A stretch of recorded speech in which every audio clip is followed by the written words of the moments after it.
বাংলাদেশ ব্যাটারদের যে এই অফ ফর্ম আসলে যে কোনো ভালো পিচেই আসলে তাদেরকে ভোগাবে। তার বিকল্প হতে পারে নাইম শেখ। ব্যাটিং দুর্বলতাকে আমি বেশি দায়ী করব।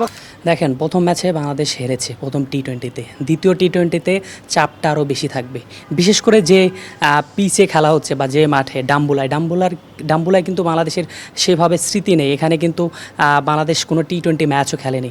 ওডিআই খেলেছিল মাশরাফির নেতৃত্বে, এবং সেখানে বাংলাদেশের হারের স্মৃতি রয়েছে এবং জয়েরও স্মৃতি রয়েছে।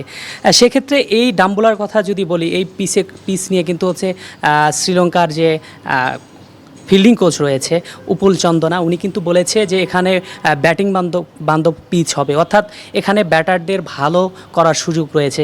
কিন্তু বাংলাদেশের ব্যাটাররা যে পরিমাণ অফ ফর্মে রয়েছে, আসলে তাদের দিয়ে আসলে কোনো কোন পিচে খেলবে, কোন পিচ ভালো হবে, কোন পিচ মন্দ হবে, এটা আসলে ডিপেন্ড করছে না। ডিপেন্ড করছে ব্যাটাররা আসলে শ্রীলঙ্কার বিপক্ষে কেমন করবে তার ওপর। তো বাংলাদেশ ব্যাটারদের যে এই অফ ফর্ম আসলে যে কোনো ভালো পিচেই আসলে তাদেরকে ভোগাবে।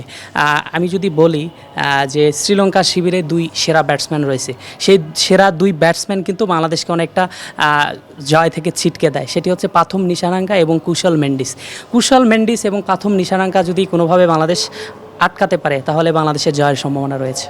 আচ্ছা, যদি আজকে লিটন রান না পায়, তাহলে ভবিষ্যতে কি তাকে ক্যাপ্টেন্সি রাখা উচিত কিনা আপনি কি মনে করেন? দেখেন, আমার তো মনে হচ্ছে দ্বিতীয় টি-20-তে ডাম্বুলাই তিনি আমার মনে হয় ক্যাপ্টেন্সি থাকা অবস্থায় দল থেকে বাদ পড়বেন।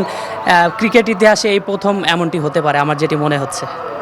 আপনার মধ্যে বাংলাদেশের আসলে সবচেয়ে বড় দুর্বলতার জায়গা কোথায়? ব্যাটিং, বোলিং নাকি ক্যাপ্টেন্সি? দেখেন, যদি কম্পেয়ার করি তাহলে হচ্ছে ব্যাটিং দুর্বলতাকে আমি বেশি দায়ী করব, কারণ বোলিং ডিপার্টমেন্ট কন্টিনিউয়াসলি অনেক ভালো বল করছে এবং জয়ের জন্য তারা অবদান রাখে। তবে বিপর্যয়ে আসলে ব্যাটিং, বিশেষ করে টপ নচ যারা ওপেনিং ব্যাটসম্যান যারা রয়েছে, তাদের কাছ থেকে আসলে লম্বা ইনিংস দেখা যাচ্ছে না, যার কারণে আর্লি উইকেট পড়ে যাচ্ছে এবং বাংলাদেশ বড় স্কোর থেকে আসলে ছিটকে পড়ে যাচ্ছে, আর এটি হারার মূল কারণ হতে পারে। আচ্ছা, একটি টাফ কোশ্চেন করে, আপনি যদি নির্বাচক হতেন তাহলে আজকে একাদশে কোনো পরিবর্তন আনতেন কিনা? যদিও আনতেন তাহলে কোন পরিবর্তনটা? দেখেন, আমি কখনো নির্বাচক হতে পারবো না, তবে আমি আজ ক্রিকেট ফ্যান হিসাবে আমি বলতে পারি যে লিটন কুমার দাসের যেহেতু ধারাবাহিক অফ ফর্মে আছে বা ভালো করতে পারছে না, লাস্ট 9টি ম্যাচে তিনি আসলে 20+ কোনো স্কোর করতে পারেনি, অর্থাৎ লাস্ট 8 থেকে 9টি ম্যাচে তার গড় রান হচ্ছে প্রায় 17। এই যে তার ধারাবাহিকতা বা অফ ফর্ম, এটি থেকে আমি বলবো তার বিকল্প হতে পারে নাইম শেখ আসলে খুব ভালো পারফরমেন্স করে টি-20 দলে জায়গা করে নিয়েছেন। তাকে যদি আসলে সুযোগ না দেওয়া হয়, তার যে তিনি যে ব্যাটিং পারেন বা ভালো পারফরমেন্স করেই দলে এসেছেন, সেই নৈপুণ্য আসলে দেখাতে পারছে না। আমি মনে করি যে লিটন দাসের রিপ্লেসমেন্ট হতে পারে নাইম শেখ। আচ্ছা, বাংলাদেশ টিমকে আর লিটন দাসকে যদি কোনো মেসেজ দিতে চান, তাহলে আপনি কোন মেসেজটা দিতে চান? দেখেন, আমার মেসেজ থাকবে খুবই এটা সব যারা ক্রিকেট ফ্যান আছে, ভক্ত আছে, তারা যেটা মনে করে আমি সেটাই মনে করি যে বাংলাদেশ টিমের এই এখন যে অবস্থা, কন্ডিশন, ব্যাটিং লাইন আপে বেশ কিছু ঘাটতি রয়েছে, বোলিং লাইন আপ অনেকটা ইমপ্রুভ করছে, তবে সেখানেও ঘাটতি রয়েছে।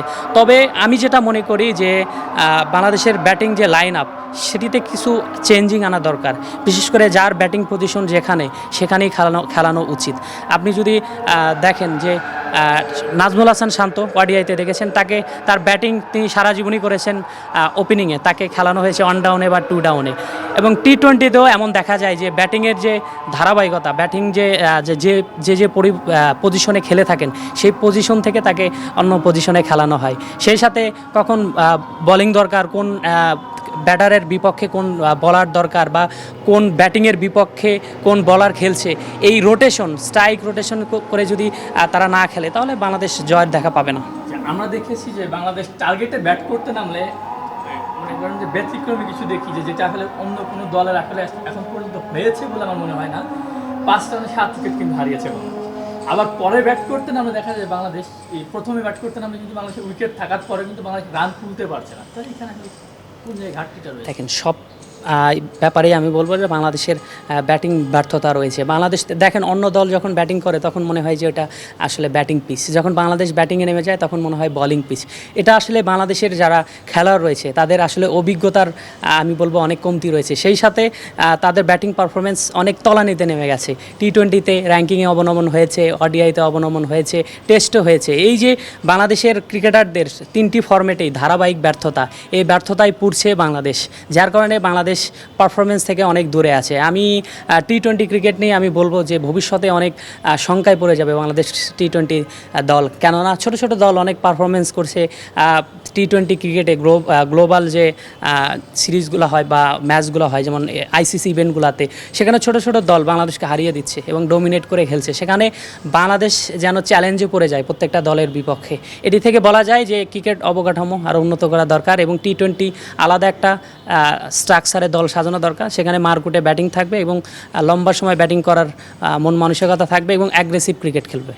বাংলাদেশে তো দেখছি, বাংলাদেশে যে এখন 11-10টা আছে রানিং, সেখানে তো তাসকিন বাদে আমি যতদূর জানি 10 জনই কিন্তু ব্যাটার। তাহলে ব্যাটাররা যে বারবার ব্যর্থতা হচ্ছে, ব্যর্থতার দায় আসলে কে নেবে? ক্যাপ্টেন্সি নেবে নাকি টোটাল একটা গল্প? যেহেতু ক্রিকেট খেলা কিন্তু ইন্ডিভিজুয়ালি একটা ব্যক্তির একজনের কিন্তু খেলা না, সেই ক্ষেত্রে এখন এই দায়ভারটা আসলে কার? দেখেন কোনোভাবেই আসলে ক্যাপ্টেনকে দায়ভার দেওয়া যায় না। ক্যাপ্টেন দায়ভার তখনই নেবে যখন ব্যাটাররা ভালো করবে, বোলিং ইউনিটও ভালো করবে, দিন শেষে তার প্ল্যানিংয়ের কারণে ম্যাচ হারবে, তখন তাকে হচ্ছে দায় দেওয়া যায়। তবে আমি মনে করি যে দায়টা আসলে পুরো টিম ম্যানেজমেন্টের, সিলেক্টরের দায়িত্ব, খেলোয়াড়দের দায়িত্ব, সবারই। কিন্তু দেখেছি ক্যাপ্টেনকে দায় দেওয়া যায় না বা দায় এড়ানো যাবে না এরকম তো কিছু নাই, কারণ ক্যাপ্টেন নিজেই যেখানে অফ ফর্মে আছে, লাস্ট যদি 5 ম্যাচ বা 6 ম্যাচের পরিসংখ্যান আমি চিন্তা করি, দেখা যাচ্ছে 3 ম্যাচে মনে হয় 6 করে পড়েছে, এক ম্যাচে 14, লাস্ট এক ম্যাচে মেবি 48 রান করেছে পাকিস্তানের বিপক্ষে। তাহলে যেখানে একটা প্লেয়ারের লাস্ট 6 ম্যাচের পরিসংখ্যান টি-20 গড়ে যাচ্ছে 19 মেবি, যদি ভুল না করি, তাহলে তাকে ক্যাপ্টেন্সি দেওয়া হয়েছে এবং সে নিজেও কিন্তু অফ ফর্মে, সেও কিন্তু ভালো পারফর্ম করতে পারছে না। তাহলে আজকে যে ম্যাচটা হবে, এই ম্যাচে সে থাকবে বলে কতটুকু আপনি আঁকাবো?